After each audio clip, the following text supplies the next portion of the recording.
जिस प्रकार हत्याएं की जाती थी, आज उसी प्रकार संथाल परगना में अवैध जो खनन चल रहा है, पत्थर का पूरा पत्थर है, साहेबगंज, पाकुड़, दुमका में पत्थर ही पत्थर है। तो उस कारण से आज जिस प्रकार कोयलांचल में हत्या होती थी, आज संथाल परगना में हो रही है और आगे भी होंगी, ये मैं मीडिया के सामने कहूँगा। तो आगे अगर ना हो तो सरकार को अपना शिकंजा के इस कृत्य का समर्थन करता हूँ, इसके कार्य की मैं प्रशंसा करता हूँ। बिल्कुल होना चाहिए।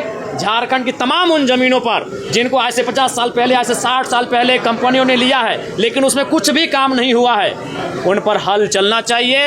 ये नियम भी है। अगर काल कोठरी में भरा जा रहा है, 400-500 की संख्या में पुलिस एक किसान को पकड़ने आ रही है, एक रैयत को पकड़ने आ रही है, उतनी अगर माफिया जो इस राज्य के असामाजिक लोग हैं उनके ऊपर अगर गतिविधि करती तो इस राज्य में पूर्व विधायक है, वर्तमान में वह कांग्रेस की एक बड़ी नेत्री हैं और उनको एक धमकी भरे स्वर में टन में बात किया जाता है। इससे आप समझिए कि उनका ताकत कितना है। बिल्कुल सीबीआई जांच होनी चाहिए। आप भी वहाँ पहुंचे थे तो क्या देखे? बिल्कुल, मैंने उनके परिजनों से मैं मिला, उनके परिवार से मिला, सबसे बातचीत की और कारण यही है कि सूर्या हांसदा गरीबों की आवाज़ थे, शोषित वंचितों की आवाज़ थे, इसलिए उस आवाज़ को दफना दिया गया, उस आवाज़ को शांत कर दिया गया। निस्संदेह सदन अभी चलेगा। सूर्या हांसदा का मामला चूंकि आज गुरु जी के सम्मान में था, आज गुरु जी चले गए, रामदास सोरेन जी चले गए, तो इसके लिए हम लोग विशेष दिन, खासकर मैं विशेष दिन चयन करूंगा और सूर्या हांसदा के इनकाउंटर पर सीबीआई जांच की बात को बता रहे कि वो एक अपराधी थे, 30 मुकदमे थे। अरे ठीक है, 30 रहे चाहे 30,000 रहे, किन परिस्थितियों में उसको आपने सामाजिक गतिविधियों में संलिप्त करवाया, ये जांच का विषय है।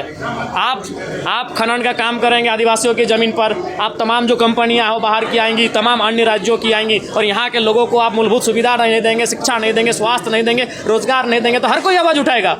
और एसपी ने अंतिम क्या कहा कि उन पर एक रंगदारी का मामला था। अरे रंगदारी की बात करिएगा ना, और रंगदारी पे अगर आप मुकदमा करिएगा ना, तो झारखंड में 90% विधायक कटघरे में होंगे, सब माइंस में, कोलियरी में रंगदारी लेते हैं। क्या लगता है कौन है इसके पीछे पूरे एनकाउंटर? इनके पीछे सफेद पोश लोग हैं, इसीलिए तो कह रहे हैं सीबीआई जांच करे, क्योंकि सीआईडी राज्य सरकार से संलिप्त हो जाएगी, राज्य सरकार के अधीन है।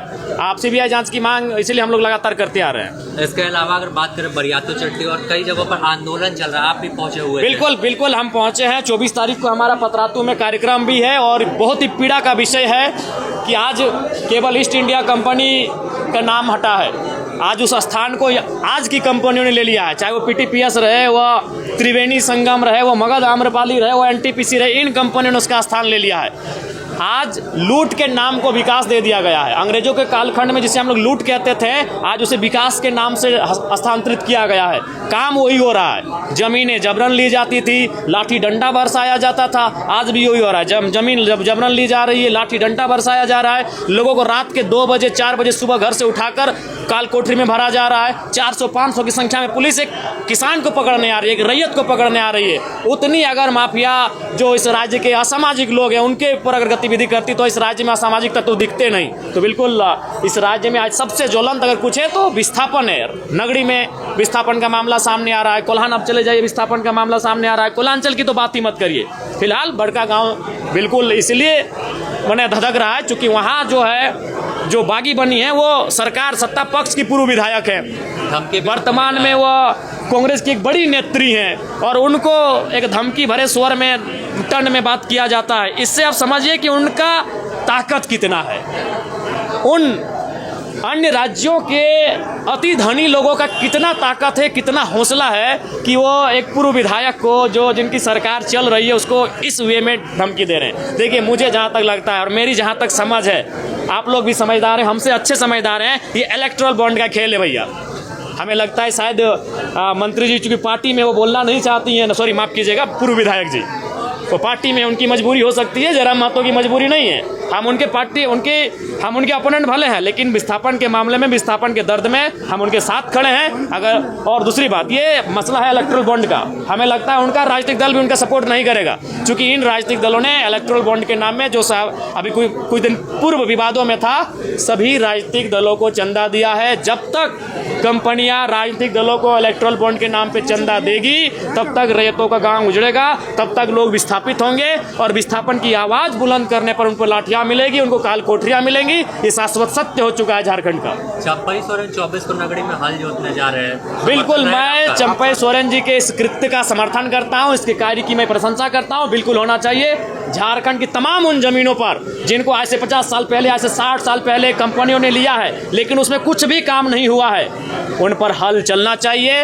ये नियम भी है, ये भूमि अधिग्रहण 2013 के कानून के तहत भी आता है कि वो ज़मीनें वापस होनी चाहिए, और वो ज़मीनें तभी वापस होगी जब गाँव वाले भारी संख्या में जाकर वहाँ हल चलाएंगे। मैं चंपई जी के इस कृत्य का सराहना करता हूँ, समर्थन करता हूँ। आप उनके साथ हैं? बिल्कुल उनके साथ, इस कार्य में उनके साथ हूँ। 9 सालों से जेटेट नहीं होने की वजह से जेटेट का मसला बिल्कुल शून्यकाल में उठेगा। जेटेट का मसला, मैं 20 तारीख को लोग आंदोलन करने जा रहे हैं, उनके आंदोलन का मैं समर्थन करता हूं। बिल्कुल ये इस राज्य की घोर लापरवाही है, घोर अनियमितता है कि जिनके कंधों पर, जिनके हाथों में राज्य की बागडोर है, जो युवा इस राज्य को एक दिशा देंगे, जो युवा इस राज्य को एक दशा देंगे, और आज वो अगर हताशा भरे जीवन का अनुभव कर रहे हैं, तो मुझे लगता है राज्य की सरकार को गंभीरतापूर्वक सोचने की आवश्यकता है। आप कह रहे हैं कि उनका भी इनकाउंटर हो सकता है। देखिए, उनका भय जायज़ है। मैं उनके प्रति इस काम के लिए, विस्थापन के मुद्दे पर सहानुभूति रखता हूँ। भले चुनाव में हम लोग दो हाथ करेंगे, वो अलग मसला है। कोई रहे, अगर वहाँ कोई भी नेता रहे, अंबा प्रसाद जी रहें, रोशन लाल चौधरी जी रहें, या मनीष जायसवाल जी रहें, या हजारीबाग के प्रदीप प्रसाद जी रहें, अगर विस्थापन के मुद्दे पर वो अपने आप को असहज पाते हैं, यदि उनकी सरकार होने के बाद भी उनकी सुनी नहीं जाती है, तो निसंदेह मैं उनके लिए अपनी आवाज़ बुलंद करूंगा। क्योंकि विस्थापन एक ऐसा दर्द है जो राजनीतिक दल से ऊपर होता है। विस्थापन के दर्द पर मैं हर एक झारखंडी भाई के, हर एक झारखंडी लोगों के साथ खड़ा हूँ।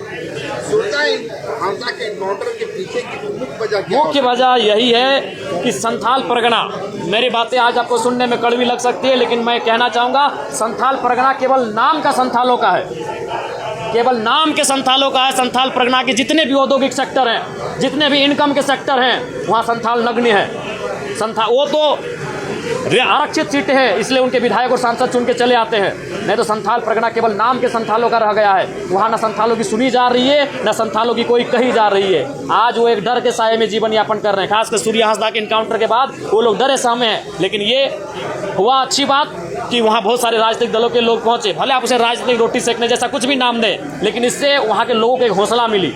चाहे वो मेरे जाने से हो या मेरे जाने के तुरंत बाद अर्जुन मुंडा के नेतृत्व में जो टीम गई थी उनके जाने से हो, वहाँ स्थानीय लोगों को संथाल परगना के शोषित वंचितों को हौसला मिला है, ताकि वो भविष्य में फिर अपनी आवाज़ को मुखरता के साथ उठा पाएंगे। किया जा रहा है कि वहाँ के सारे जो पत्थर कारोबारी हैं, पत्थर सबसे बड़ा चीज़ है, पत्थर कारोबार। जैसे कोयलांचल में आज से और अभी भी इक्का दुक्का घटना हो जाता है। 70-80 के दशक में जैसे कोयलांचल में सुरेश महतो, शक्तिनाथ महतो, मणिनाथ मंडल, रसिक हांसदा, नेपाल रवानी की हत्या हुई थी, जिस प्रकार हत्याएं की जाती थी, आज उसी प्रकार संथाल परगना में अवैध जो खनन चल रहा है, पत्थर का पूरा पत्थर है, साहेबगंज, पाकुड़, दुमका में पत्थर ही पत्थर है। तो उस कारण से आज जिस प्रकार कोयलांचल में हत्या होती थी, आज संथाल परगना में हो रही है और आगे भी होंगी। ये मैं मीडिया के सामने कहूँगा। तो आगे अगर ना हो तो सरकार को अपना शिकंजा कसने की आवश्यकता है माफिया तंत्र पर। ये है कि हल जोतेंगे, लेकिन सरकार कह रही कि आप सरकार के जो विकास हो रहा है उसका बाधक बन। पहले नगरीग्राम का परिवार को सूली में चढ़ा दे, जो उपजाऊ जमीन का आप टोटल भूमिहीन कर दीजिएगा क्या वो लोग को? ये है नियम देश के अंदर में। आप 30% जमीन को आप नहीं कुछ कर सकते हैं। अब सारा जमीन तो आप ले रहा है, और अभी कोई प्रक्रिया आपने अपनाया नहीं है। भूमि अधिग्रहण अधिनियम जो कहता है 2013, यदि पहले कभी हुआ है और वो कब्जा नहीं कर सका तो सतह तो किसान को वापस हो जाएगा। अब 2012 के बाद तक कभी अधिग्रहण हुआ ही नहीं है। कैसे आपने जबरन वहाँ पत्थर तन दिया? इस साल जो खेती नहीं किया, कौन हर्जाना देगा? क्या है ये व्यवस्था? अरे कोई चीज़ लेने का एक प्रक्रिया होता है कि नहीं होता है कि आप जबरन वहाँ पर आप उपजाऊ जमीन को, यही आदिवासी, यही झारखंड है। क्या समझते हैं आदिवासी जन्म गुनाह है क्या? उनका जमीन पर जबरन आप टन दीजिएगा?